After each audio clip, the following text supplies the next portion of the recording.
This story is dramatized for telling based on public information. Some details are adapted for narrative flow. All individuals are presumed innocent until proven guilty. He stepped onto his front porch before detectives even finished pulling into the driveway.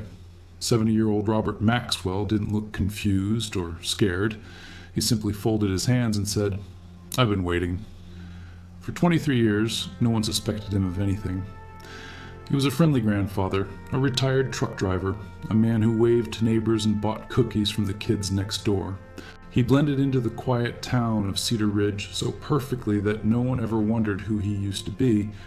What they didn't put a T know was that a single coffee cup he tossed into a public trash can would expose him as the killer known as Midnight S. Echo. To understand how everything unraveled, we have to go back to the night Cedar Ridge lost its sense of safety. On November 14, 1998, 24-year-old librarian Sarah Jenkins locked up the small brick library just after 11 p.m. She started her usual 6-minute walk home. She never arrived.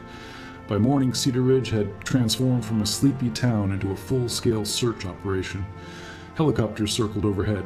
Volunteers combed through fields and wooded trails. But when Sarah was found in a dark corner of this municipal park, detectives were left with nothing to work with.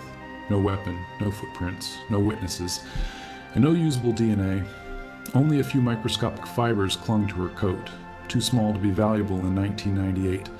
The case went cold, and the killer earned the nickname Midnight's Echo because the crime left an impact with no source. Months passed.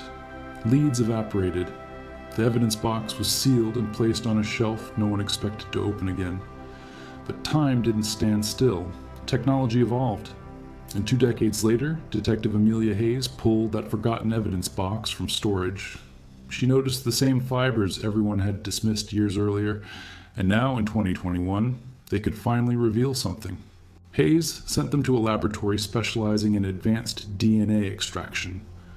The sample was almost nothing, a faint trace of genetic material, but it was enough to generate a partial profile.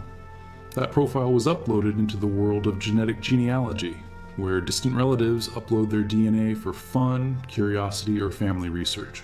Genealogists worked for weeks, tracing distant cousins, matching birth records, marriage licenses, and family migrations. Slowly, the branches tightened around one family, one narrow cluster, and in that cluster, only a single man matched the age, the location, and the timeline. Robert Maxwell. A man who had never been questioned, never been arrested, and never been on anyone's radar. But genealogy is not courtroom evidence. Hayes needed Robert's actual DNA. That meant surveillance. And all detectives could do was follow him and hope he left something behind. For 4 days, they tailed him everywhere he went. The grocery store, the bank, the gas station. He didn't smoke, he didn't litter, he never discarded anything with DNA on it. It was almost like he was intentionally careful. But on day 4, he walked out of a small coffee shop with a large paper cup. He sat on a bench, reading the newspaper as detectives watched from across the street.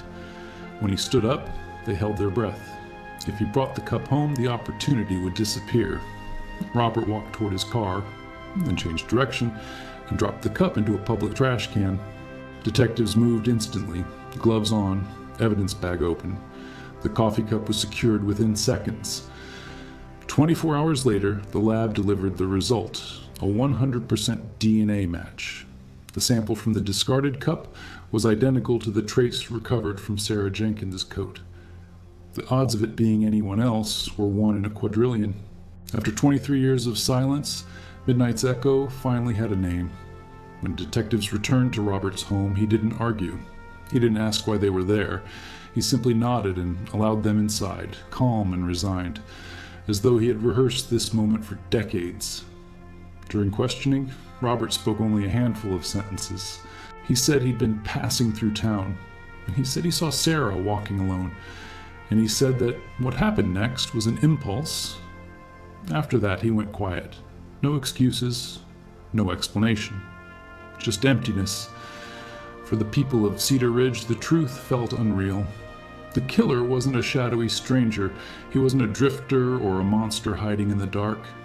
He was the polite man who waved from his porch, the neighbor who helped carry groceries, the man everyone trusted. For Sarah's family, the arrest didn't bring closure. There's no closure for a life taken without reason, but it brought truth. And truth has weight. Robert Maxwell lived more than 2 decades pretending the past was buried. But DNA doesn't forget. It doesn't fade.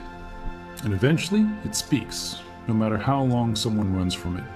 In the end, a single discarded coffee cup solved a case frozen in time. Genetic genealogy has changed the world of forensic science forever. You can erase your tracks. You can scrub a crime scene. You can hide in plain sight for decades. But you cannot outrun your own DNA. The quietest towns often hold the loudest secrets. And sometimes, all it takes to expose them is something as small as a forgotten cup of coffee.